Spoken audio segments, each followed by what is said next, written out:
मध्यकालीन भारत में राजाओं, महाराजाओं तथा सुल्तानों का शासन था, लेकिन वहाँ पर कोई निश्चित नियम नहीं थे।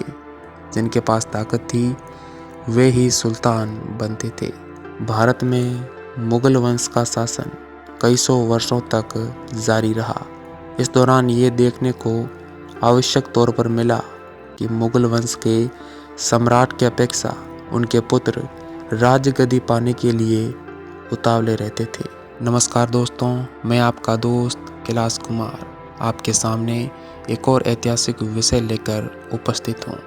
आज हम जानेंगे कि कैसे औरंगजेब ने दबे पांव शाहजहां के बीमार पड़ने की बात सुनकर दिल्ली के राजगद्दी पर आसीन बनने की योजना बना ली। शाहजहां के चारों पुत्रों को ज्यों ही अपने पिता की रुग्णता की सूचना मिली, सभी ने उत्तराधिकार युद्ध की तैयारियां आरंभ कर दी और ज्यों ही सम्राट की मृत्यु की अफवाह फैली, शुजा और मुराद ने अपने अपने प्रांतों में स्वयं को सम्राट घोषित कर दिया और अपने नाम के सिक्के जारी कर दिए। यद्यपि औरंगजेब स्वयं सम्राट बनना चाहता था, किंतु उसने चतुरतापूर्वक अपनी अभिलाषा को प्रकट नहीं किया, किंतु अपनी बहन रोशन आरा से दरबार की सारी सूचनाएं प्राप्त करता रहा। उसने अपने आगरा जाने का उद्देश्य भी रोगी पिता के दर्शन करना बताया। इसी बीच उसने मुराद से समझौता कर लिया और दोनों आगरा की ओर बढ़े। उधर शुजा भी बंगाल से चलकर बनारस पहुंच गया। दारा ने शुजा के विरुद्ध एक सेना भेजी।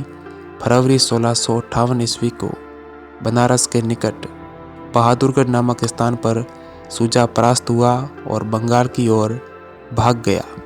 अब दारा ने औरंगजेब और मुराद के विरुद्ध जोधपुर के राजा जसवंत सिंह को भेजा। उज्जैन के निकट अप्रैल 1658 ईस्वी में दोनों पक्षों के बीच धर्मत का युद्ध हुआ, जिसमें औरंगजेब और मुराद की विजय हुई। अब दोनों भाई आगरा की ओर बढ़े और आगरा के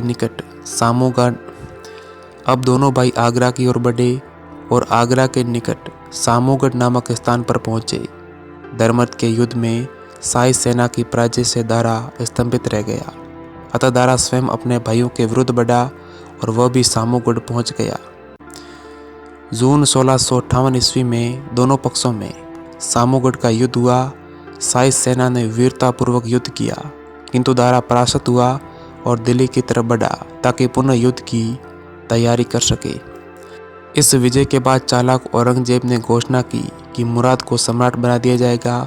तत्पश्चात औरंगजेब ने आगरा के दुर्ग पर अधिकार कर अपने पिता शाहजहां को बंदी बना लिया। औरंगजेब ने वहां एक शानदार दरबार लगाया तथा एक सेना दारा का पीछा करने भेज दी। औरंगजेब और मुराद अब स्वयं दिल्ली की ओर रवाना हुए, किंतु मार्ग में दोनों भाइयों के बीच मनमुटाव हो गया। औरंगजेब ने मुराद को बंदी बना लिया। औरंगजेब के दिल्ली पहुंचने से पूर्व ही दारा पंजाब की ओर भाग गया। इस प्रकार औरंगजेब ने दिल्ली में 21 जुलाई 1658 ईस्वी को अपना राज्याभिषेक करवाया और आलमगीर की उपाधि धारण की। तो दोस्तों, अभी के लिए इतना ही। अगर आपको जानकारी अच्छी लगी हो तो हमारी वीडियो को लाइक करें, इस चैनल को सब्सक्राइब करें तथा अपने दोस्तों के साथ शेयर करें और कमेंट करना बिल्कुल न भूलें कि आपको वीडियो कैसा लगा।